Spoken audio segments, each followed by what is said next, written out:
Olá pessoal, sejam bem-vindos a mais um Mandicast. No Mandicast de hoje, online com uma super especialista, nós vamos conversar sobre uma doença muito importante que afeta milhões de pessoas pelo mundo, que é a doença de Parkinson.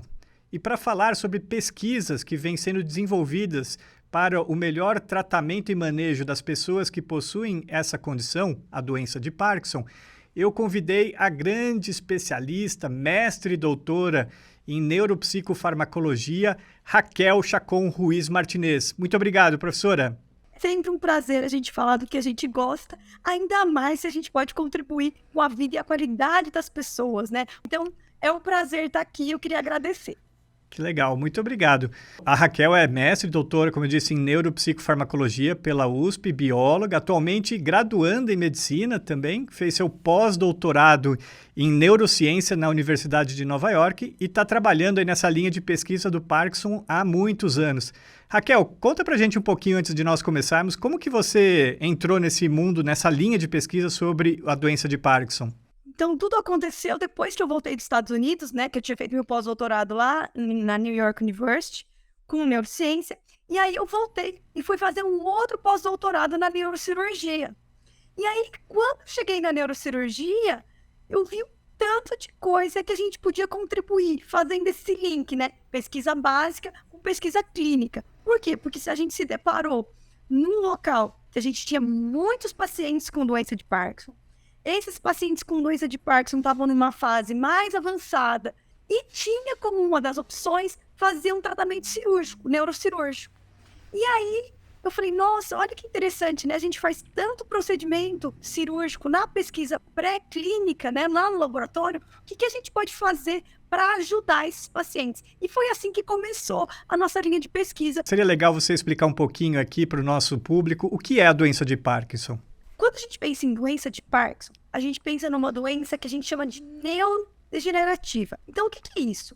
Neuro de neurônio, degenerativa de morte de neurônio. Mas que tipo de neurônio? A gente sabe que a principal morte que a gente tem é de neurônio de uma região que chama substância negra. E nessa região tem muito neurônio de dopamina. E aí, o que a gente percebeu? Que quando tinha essa morte de neurônio, quando ela estava pelo menos mais de 50% de neurônios dopaminérgicos que tinham morrido, que começavam a aparecer os sintomas. E aí as pessoas começavam a procurar ajuda para tentar diagnosticar. É interessante a gente pensar que essa doença, ela é progressiva. Então vai tendo morte. E depois que teve essa grande morte, mais de 50%, é que começam a aparecer aqueles sintomas motores. Mas eu quero contar para vocês que não é do nada. Se de repente a pessoa não tinha nada. E aí ela começou a aparecer esses sintomas motores. E assim, é dessa maneira tão rápida que acontece? Não. O que acontece? A gente sabe que tem vários estágios. Então o que acontece? Começa numa parte que a gente chama de os primeiros estágios que não tem nada a ver ainda com parte motora. Esse paciente começa a apresentar constipação intestinal, distúrbio do sono, perda de olfato, paladar. Então, essa é uma primeira fase inicial. Só que acontece, ninguém vai correlacionar isso com a doença de Parkinson. Se a gente pensar que a doença de Parkinson afeta indivíduos que são, principalmente mais idosos, e aí você tem um indivíduo mais idoso com constipação, distúrbio do sono, isso não chama tanta atenção, depois começa a acontecer o aparecimento de dor. A gente sabe que Parkinson tem um componente de exacerbação da dor muito grande. Então, os pacientes sentem muita dor. Então, começa a acontecer isso. Então, a segunda fase de dor. Depois, uma terceira fase, aí sim. Aí começam a aparecer os sintomas clássicos que a gente sabe de alteração motora. Aquele tremor em repouso. Os pacientes ficarem um pouquinho mais lentificados para fazer os movimentos voluntários. A lentificação, uma rigidez que a gente fala, é difícil fazer os movimentos, difícil mover a mão, né? É toda essa parte de lentificação que a gente chama de bradicinesia. Quando está nessa fase, eu consigo ter todo esse acometimento de neurônio, morte de neurônio motor. E aí sim, aí começam a aparecer, exacerbar muito esses sintomas motores. Depois, o que vai acontecer? Vai começar a ter um acometimento que a gente chama de áreas límbicas. Então, o que vai acontecer? Emoção, Então aqui, paciente apático, aparece depressão, aparece ansiedade. E depois vai caminhando para quê? Vai caminhando para comer mais de área cortical. Então começa a aparecer o quê? Começa a aparecer tanto a parte de perda de memória, que a gente chama de hipoamnésia, quanto a parte de desatenção, quanto a parte de esquecimento, quanto a alteração motora em relação a quedas. Então, instabilidade postural, demência, muitas quedas, muita dificuldade para caminhar. E essa dificuldade ocorre porque o paciente faz uns episódios de congelamento. Então, ele quer fazer um movimento, só que ele congela e ele acaba caindo. Então, para a gente entender como é uma coisa mais complexa, né? Dá uma super overview aí sobre o que é a doença. E aí, aproveitando de toda essa explicação excelente que você falou da doença, ela é uma doença que nós podemos considerar de caráter hereditário ou ela pode acometer qualquer pessoa? Tem alguma prevalência maior em grupos de pessoas ou não? A gente consegue dividir em 2 grupos, né? Causa genética, que é uma pequena porcentagem, que a gente já tem na literatura bem identificado alguns genes que ajudariam no desenvolvimento. Então, assim, eles aumentariam a chance da pessoa desenvolver. Então, a gente tem, por exemplo, o gene da Parkina, o PINK1, o DJ1. Só que a porcentagem de pacientes que têm essa causa genética ainda é muito pequena. A grande maioria que a gente tem são aqueles pacientes que a gente chama de causa idiopática. Eles não têm componente genético, mas eles acabam desenvolvendo a doença. A gente fala que tem uma evidência mais baixa. Então, por exemplo, indivíduos que fumam. Indivíduos que fumam têm maior tendência ao desenvolvimento da doença de Parkinson. Café. A gente sabe que indivíduos que fazem ingestão de cafeína, eles têm um fator protetivo que pode desenvolver. E aí a gente tem os outros que podem aumentar. Por exemplo, obesidade, o uso de herbicida. Então, tem várias coisas que a gente sabe que pode aumentar o risco. Só que o que é o mais importante a gente entender aqui? O que isso está causando no meu organismo para eu conseguir desenvolver essa doença? A gente sabe que a primeira coisa que elas fazem é estresse oxidativo. O que é esse estresse oxidativo? Vamos pensar. É a formação de radical livre. O radical livre, vamos começar do zero.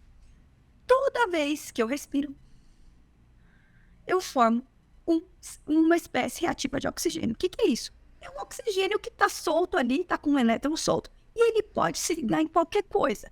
E qual que é o problema desse oxigênio estar assim? O problema é que ele pode se ligar em qualquer coisa e acabar destruindo a nossa célula. Óbvio que se a gente fosse pensar, nossa, mas a gente não tem um controle disso no organismo? Com certeza a gente tem. Porque toda vez que a gente respira, a gente forma um radical. O que mais que pode estar acontecendo? Então, primeiro, estresse oxidativo. Segundo, mitocôndria. Essas várias causas genéticas e ambientais podem fazer uma disfunção na mitocôndria. E a mitocôndria é a nossa estrutura-chave energética. Ela que vai fazer aquele boom de energia, vai controlar o funcionamento da minha célula. Então, pode ter o quê? Pode ter alteração dessa mitocôndria que acaba culminando com a morte dos neurônios. A gente tem muita coisa de morte neuronal, né, de apoptose, que isso ativaria todo um sistema de morte neuronal. E a gente tem uma linha de pesquisa que fala muito em inflamação. Então, a doença de Parkinson seria realmente uma doença inflamatória.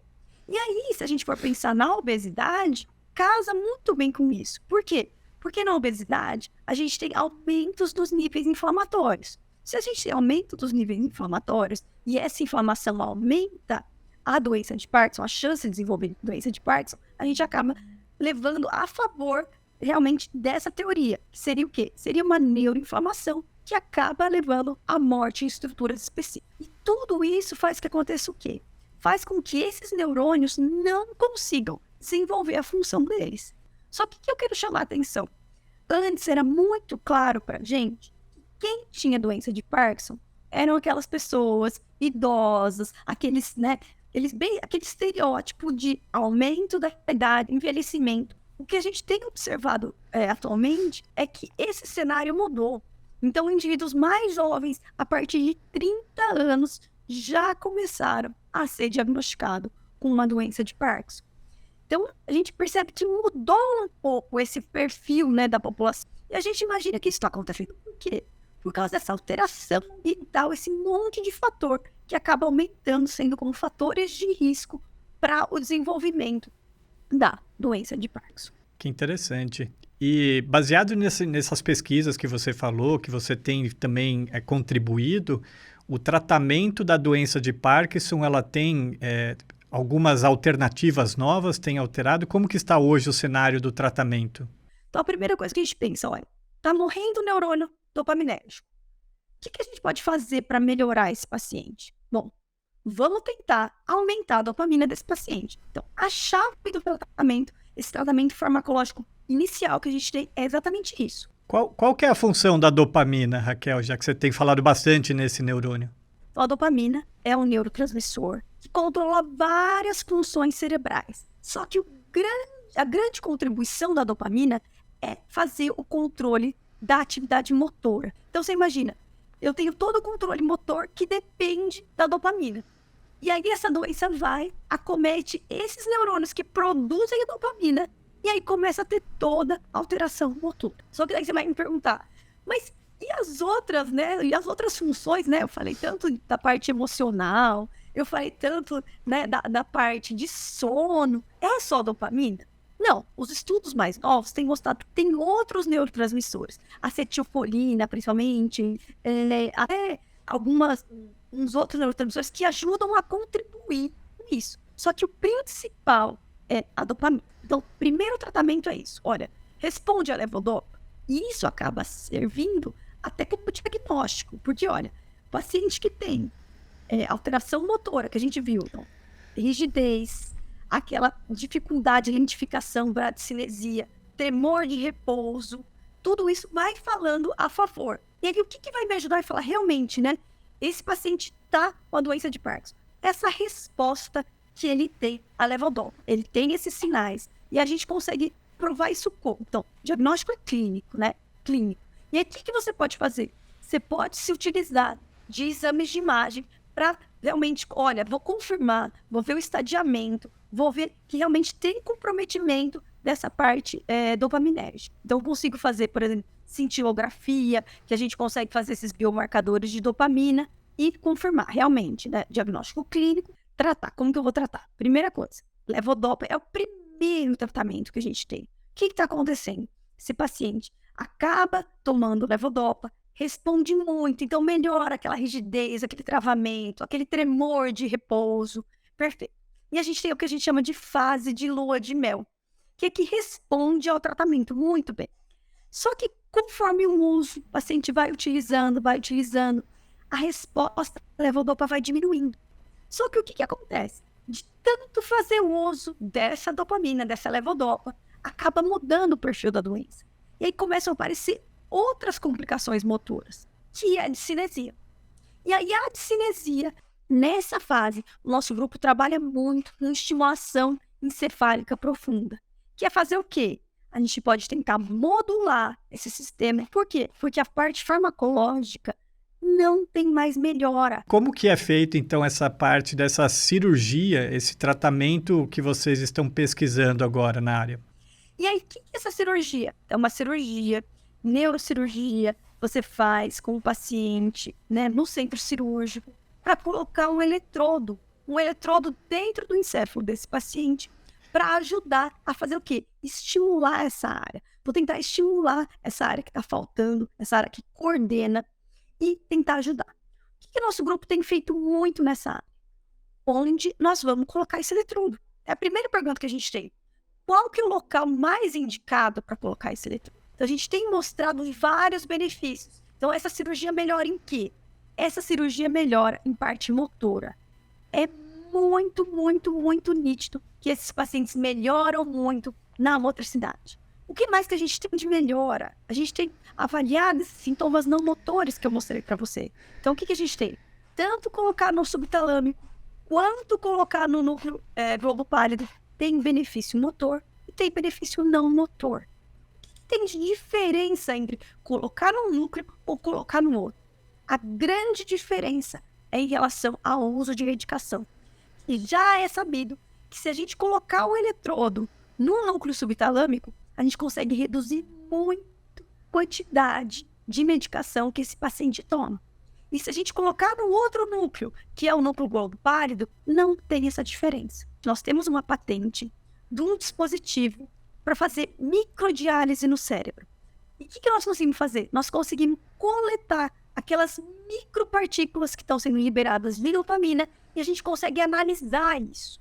Então, quanto mais dopamina ele tiver, melhor a resposta que a gente vai ter, resposta clínica. E com isso a gente tem tido muitos resultados, né, de melhora de qualidade de vida. A gente brinca que o paciente mudou, né? Assim, é outro paciente, não é mais aquele paciente, porque agora ele tem qualidade de vida. Que acho que isso é o principal que a gente tem buscado. Muito bom. Aí, para a gente encerrar aqui agora, só uma perguntinha rápida. Essa cirurgia, essa técnica cirúrgica que vocês desenvolvem, ela foi desenvolvida pelo seu grupo ou ela também é mundial? E ela é rápida? Quais são as... ela é muito dolorosa? Enfim, como que ela é? Para a gente fechar a nossa conversa aqui. Ela já é utilizada no mundo inteiro. E o que a gente tem de pioneirismo, né? A gente tem de pioneirismo entender como é feita esse efeito de melhora, como funciona, né? Nosso pioneirismo como funciona. E outra coisa que o nosso grupo tem de pioneirismo é reduzir o tempo cirúrgico. Então, nós temos vários trabalhos publicados mostrando que a gente consegue ao mesmo tempo, porque essa cirurgia é uma neurocirurgia, normalmente é feito um lado do cérebro, acabou esse lado do cérebro, a gente vai para o outro lado do cérebro, coloca esse eletrodo, terminou de colocar esse eletrodo, liga esse eletrodo num marca-passo, né? Como se fosse uma bateria, e ajuda a fazer esse estímulo, né? Esse impulso elétrico. E aí, mantém. O que nós somos pioneiros? Nós somos pioneiros em fazer essa cirurgia ao mesmo tempo, dos dois lados do encéfalo ao mesmo tempo. A gente teve que adaptar nosso aparato cirúrgico. Então, nós desenvolvemos um aparato cirúrgico e a gente consegue fazer ao mesmo tempo os dois lados. A gente teve uma diminuição de pelo menos 30% desse tempo cirúrgico. E com isso, a gente ganhou um prêmio no Congresso Europeu, mostrando a qualidade da cirurgia, a melhora motora e que é possível, sim, realizar ao mesmo tempo. Só para você ter uma ideia, essa cirurgia é feita com um paciente acordado no centro cirúrgico e, normalmente, ela demora 6 horas. Então, você imagina o paciente nessa condição, ficar 6 horas ali deitado. Por que ele precisa estar acordado? Para ver essa resposta motora e se o local está adequado. Então, quando a gente vai inserindo esse eletrodo, ele vai sendo estimulado, né? E aí a gente consegue ver, olha, como que está a rigidez? Faz um movimento de pinça. Está melhor, não está melhor? Vamos ver se melhorou a rigidez. Então, o paciente já sabe, durante a cirurgia, como vai ser aquela melhora motora que ele vai ter. Então, isso ajuda muito no refinamento, né? Até na precisão do alvo. A gente tem várias coisas para melhorar. Então, essas são as nossas principais contribuições para a área da doença de Parkinson. Muito legal. Super parabéns. Agradeço demais você, Raquel, aí por toda essa linda aula que você deu aqui de Parkinson, tanto nos ensinando o que é a doença, como já fazendo a sua translação aí para a pesquisa científica que você e o seu grupo têm realizado com pioneirismo, como você destacou, ganhando prêmios e demonstrando isso com publicações científicas também, contribuindo para a melhora desses pacientes que têm a doença de Parkinson. Muito obrigado, viu, professora? Queria agradecer vocês até para a gente poder divulgar isso, porque a gente sabe que quanto mais a gente conhece da doença, mais a gente pode contribuir e ajudar a qualidade de vida dos pacientes. Então, muito obrigada pela oportunidade e agradeço imensamente a todos que estão assistindo. Obrigada. Sem dúvida. Se você gostou aí do nosso Mandcast de hoje com a professora Raquel, deixa um like aqui, não esqueça de se inscrever no canal do YouTube da São Leopoldo Mandic e também no Spotify. Um abraço.